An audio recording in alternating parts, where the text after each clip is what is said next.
listening to I Am Refocused Radio with your host, Shamaya Reed.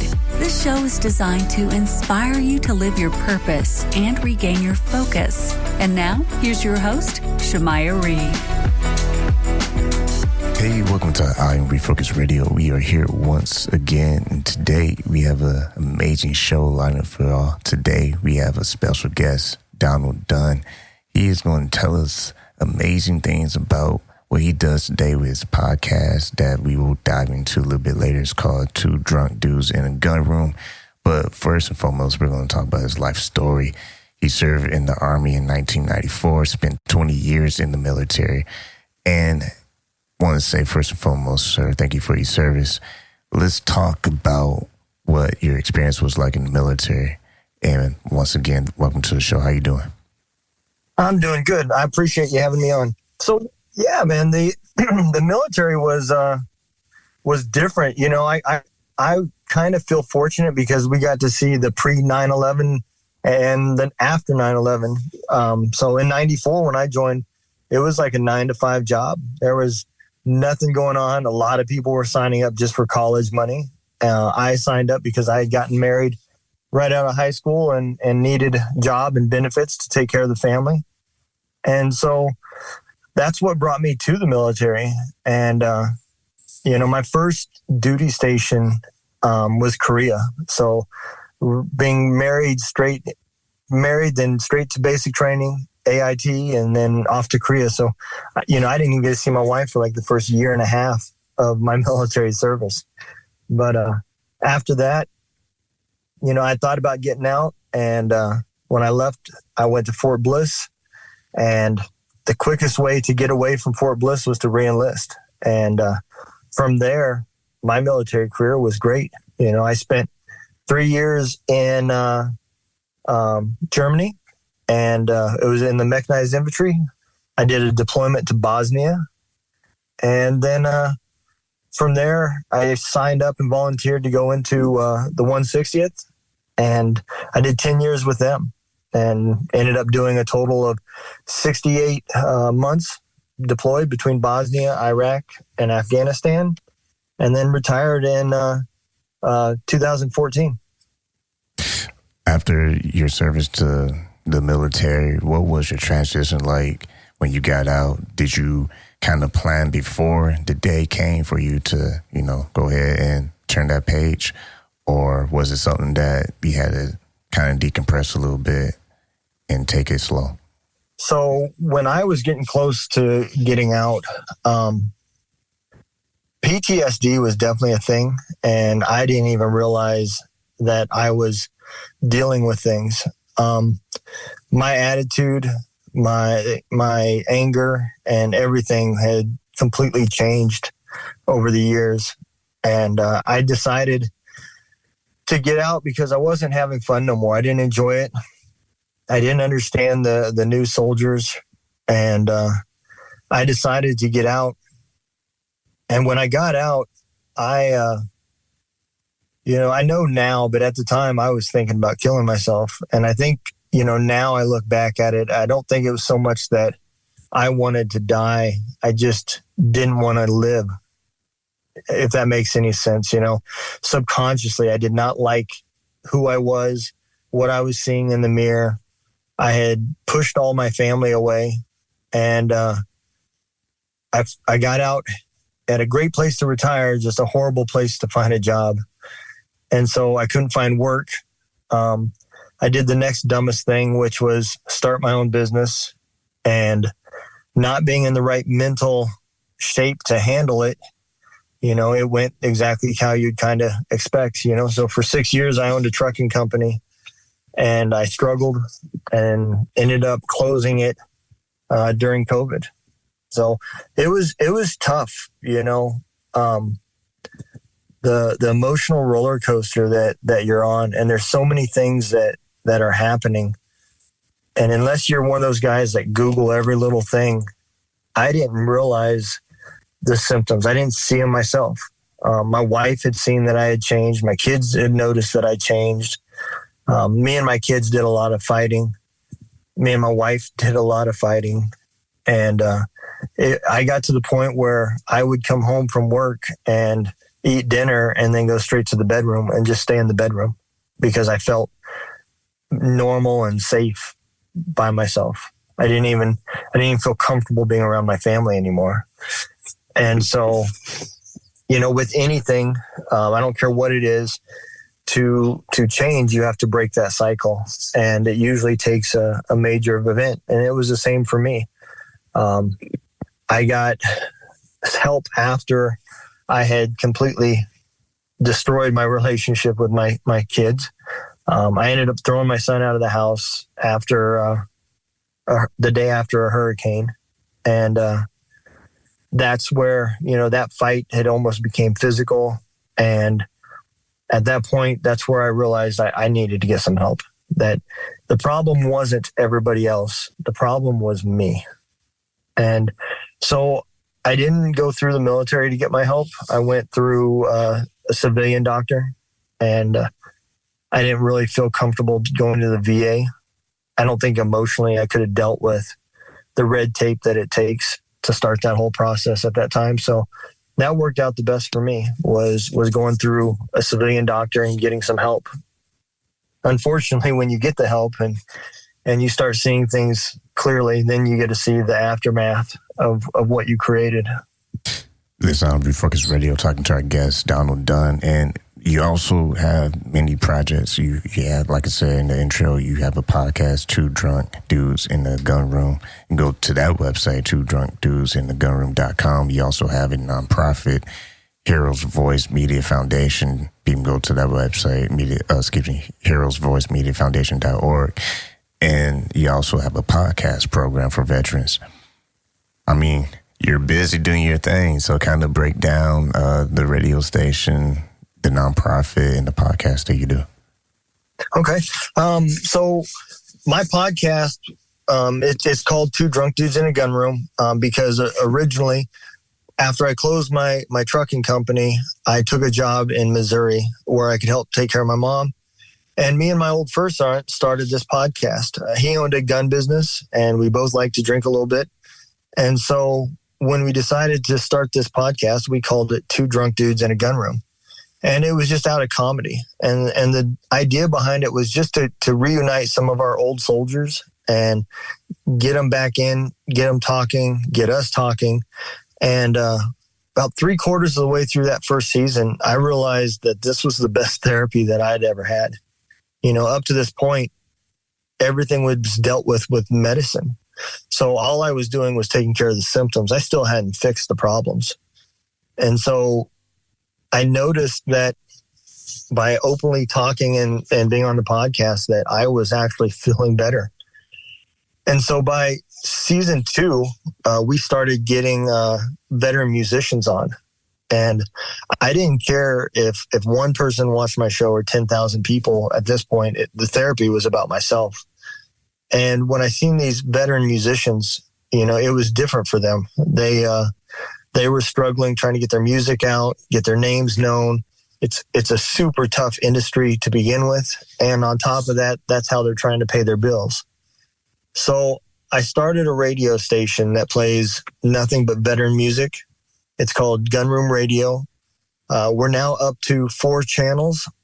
We have a country's channel called Simplify Country. We have a rock channel called Ranger Rock Wave, a comedy channel called Comedy Mix Up, and then our original station that we renamed as Vet Mix.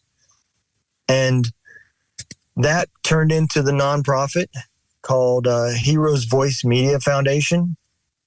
And we started a program for podcasters and streamers called Military United Podcast Streams. And then we've also got a program for authors called Words from a Warrior. And both of those projects are similar. They're designed to keep veterans talking until they can find the help that they need or find the program that works for them. And that's the main thing, is to surround veterans with like-minded people, at the same time help them, celebrate their successes instead of focusing on just the negative, and give them time to understand what they need personally to deal with their situations. When you look at the feedback of the veteran community, I mean, I remember you was talking about how, comedy with the podcast show was best therapy you had.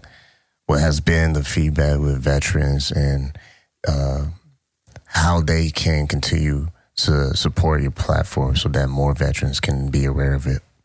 Yeah, I've had some really positive feedback. I ended up, like I said, the job I'm at now, I'm a general supervisor, and I hired a guy that I didn't know. And 2 weeks after I hired him, he had realized that the podcast he had been listening to before he applied for the job was my podcast. Wow. And he's a veteran. He was a Navy veteran, and he was referred to by another veteran because he was going through some hard times. And he told him, he said, "Hey, check out this podcast. It's hilarious. You'll enjoy it." And he walked up to me and told me how much that it had helped him and how much he liked it. I've had several other veterans reach out to me and say the same thing. The musicians have all been very, very supportive and appreciative of the radio station. Several of them have made connections through the radio station, especially through organizations like Operation Encore. They had several of the artists on our radio station. They all got invited to Zach Brown's Camp Hero Week at Camp Sunderground, where they were working on songwriting and camaraderie and healing. There was Zach Brown. So there's been a lot of great connections, a lot of great friends that I have made now between other organizations. We've now moved on to creating a TV channel. So we now have a Roku channel that helps veterans succeed even a little bit further. We started what's called MMTV, military music television, where it's all the music videos that these same artists that are on the radio station have paid to have produced and made. And it's just another way to help get their stuff out. Now, that's awesome. Now, someone listens right now, they want to check you out on Roku. Do they do that by going to one of the websites, or how do they find that? Do they just search and break that down for the audience? All right. So to find the Roku channel, all they have to do is go to the Roku store and type in Military United Podcast Streams, and it will come up. Inside that channel, they'll have the option for multiple different veteran podcasts. Our veteran comedians have a channel inside there too. And then there's also the channel for the MMTV. And it's all free. There's no sign up or any subscriptions or anything to it. You just type that in and add the app, and there it is. You can also find all this stuff through our website at heroesvoicemediafoundation.org. We have our link tree is posted there, and you can find all the links for anything from there. Once again, listen on Refocus Radio, talking to our guest today, Dunn. You can, like he said, you can go to heroesvoicemediafoundation.org. I noticed that you have a donation goal on the homepage. Tell the audience a little bit about what you're trying to do in raising money. So the radio station started in May, and from May to now, all of this stuff has been created. So we are now in the process of trying to pay for the lawyers and everything else to finalize the 501c and the nonprofit and the corporation. And so that cost is $1,800, and that's what the donations are for. We still pay for all of our own corporate stuff, that like the licensing for the music. All of our artists get paid the royalties, no different than any other radio station if their music is on.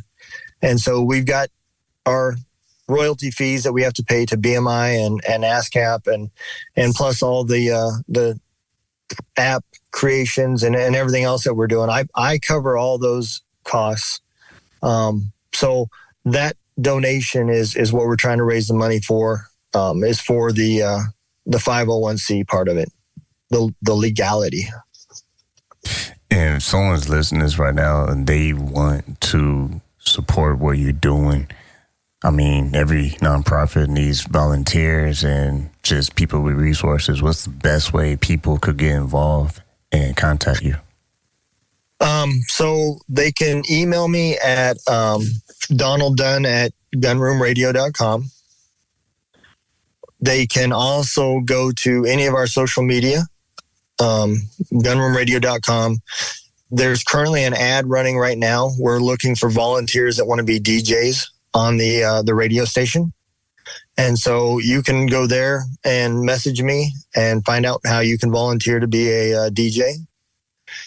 And you can also go to my podcast website, twodrunkdudesinAgunroom.com, and you can reach me through there as well. And for those who are music artists and musicians and they're veterans, how can they get their stuff on your platform, and what is the screening process? So all they have to do is, one, be a veteran or be a dependent of a veteran. Both is allowed to be on the radio station. So if you are a husband or a wife or a son or a daughter, you are eligible to have your music on there. All you have to do is email me your bio and email me a photo and email me either a link to your Dropbox with your music, or email me the MP3 tracks of your music. And then from there, we'll do our own little investigating to vet you and make sure that you are a musician, or make sure that you are a veteran or related. We'll probably have a conversation and talk with you. And then from there, I will get your music on the radio station. So there's no formalities as far as having to send in personal information and stuff like that. And with this being a new year, I mean, this sounds like this has unlimited potential of growth as far as more people learning about this. What is your vision with all that you're doing, and what are some of the things you have in place for this year to continue that growth? So our big goal is we really are about highlighting veterans. That is our main focus. We want to celebrate the wins. And so our big goal, and we are currently talking with several other organizations that are supporting us and trying to find some sponsors for this. But we're wanting to create what's called the VMAs, Veteran Music Awards. We want it to be hosted by, national artists that served in the military that have already made it in the industry. And we want them to host for these guys that are out here grinding, that served our country, have amazing stories, and are sharing their stories with music, and have a night where, maybe some of these artists that we have will never be Garth Brooks, but, you give them that one night where they were voted to be a part of the VMAs. And for that one night, they feel like they're Garth Brooks. And that's what we're trying to bring to them. At the same time, we want that to also help raise money to go towards something else that's veteran related. A lot of people don't know it. They have what's called a Miss America Veteran pageant. And all those proceeds for that pageant goes towards helping homeless female veterans with kids.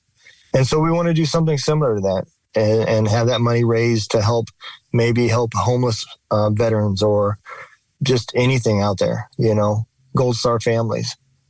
And that's the big goal, is to get the recognition of what these veterans are doing. They have a hard time getting their stories and their music heard because they spent 10 years, 12 years, whatever in the military, and they're starting these careers extremely late. And it is hard. They will never match somebody that went straight from high school and started a music career. They don't have that ability to be able to.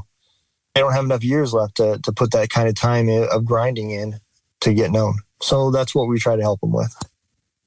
You listen to Refocus Radio, talking to Donald Dunn, CEO of Heroes Voices Media Foundation.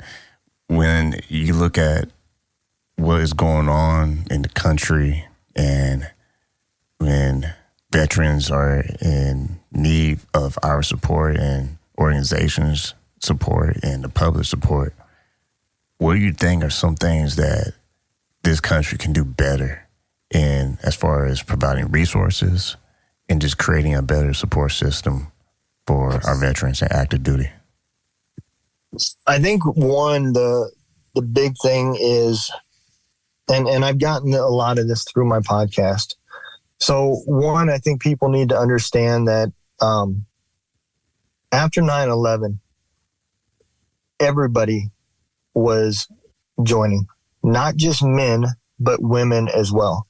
And I've had a lot of veterans female veterans that came on my podcast, and they all have similar stories where they were seen parking in a disabled veteran parking spot or for veteran parking spot, and somebody would chase them down and say, "You can't park there just because your husband's in the military." And so even female veterans don't get the recognition for being veteran. On top of this, when you hear the word veteran, the first stigma that people have is PTSD. And it's a shame that when you start looking for veteran podcasts, you are going to find them under the mental health area or the government area. There is no area for veteran comedy. And the people need to realize that veterans have gone through a lot of things. Their brains were wired by the government differently. That's all part of how basic training works. It builds you down it tears you down so they can build you back up the way they want you thinking. And that's why the languages are different. The acronyms are different. The comedy is different. How we deal with stress is different. And all those things tied together have created stigmas and put us in categories. And it's almost like, veterans are shoved in a spot where it says, "Hey, put them over there and break in case of war," where we're kind of forgot that we have goals and dreams. Not everybody grew up wanting to be a soldier. They put those dreams that they had on hold to serve their country. And so just understanding that when you're talking with veterans, not all of them have PTSD, and not all of them is the definition of PTSD. So you can have open conversations, you can have good times. Just understand that things are going to be a little bit different. And with that said, when someone listens to this and they're a veteran and they want to connect with your platforms, once they reach out to you and get that ball rolling, how can they continue to further your vision and support what you're trying to do for all who have served? The biggest way people can support us is by being listeners. That is the whole goal. The whole goal is to get these artists and these veterans' stories out. So if you've gone to Military United podcast streams on Facebook or their YouTube channel or their website, it's .org, Military United Streams .org. You can go there and watch their podcasts. You can go to gunroomradio.com and listen to the radio stations. And you can go to, not quite yet, but within the next week or so, you'll be able to go to Words from a Warrior. And there you will be able to actually purchase authors' books that were veterans. And so that's all that we're trying to do is help each of these categories that you're using media to tell their stories and help promote them. And that's the best way to support is just being a listener. Tell everybody about Gunroom Radio. Listen, and all of those types of things is the best way to support us. I mean, donations are nice too, but without the help of the people helping the goal and the mission, the money doesn't matter. And the mission is to get the stories out from these veterans and get the music out. And you never know, you may be having somebody that's listening to this podcast that's part of a VFW that has a annual event for Veterans Day. And they may be able to now reach out to Gunroom Radio and get connected with a veteran and book that veteran for a gig. And some of these veterans have got some amazing stories. You know, we've got several Purple Heart recipients that are artists on our show. We've got several that are medically retired from combat. We've got several that are just retired veterans. We've got some that are spouses. And all of them have unique stories, and all of them have a little bit of taste of their life story in their music. So it's kind of like a menu. You can find out what your slice of pie is and reach out to these artists. We take nothing, no part of it. We don't have anything to do with any of the money. You know, whatever they charge is between them and there. We don't get a kickback or anything. 100% of whatever they make goes to them. And that is what the whole goal is. We've been talking to the CEO of Heroes Voices Media Foundation, Dunn. You can visit all his website links in the description, but the main one that you want to push, if you have a main one, which one you want someone to click on as soon as they finish hearing this episode? The best way is to go to heroesvoicemediafoundation.org. From there, you can find our link tree, and that's the best way to get our full directory of everything. You can also go to my website, twodrunkdudesinAgunroom.com, if you have a hard time remembering the other one. Most people can remember the podcast name pretty easily, and you can go there, and you can also find a link to our link tree, and that will also take you to there. And again, that has every single link to everything that we're doing, from podcasts to the Roku channel to just everything. Anything we can do to help y'all, just, let us know. We'll be more than happy to help. Once again, talking to Donald Dunn. He is the CEO of Heroes Voices Media Foundation. Once again, thank you for your time. Thank you.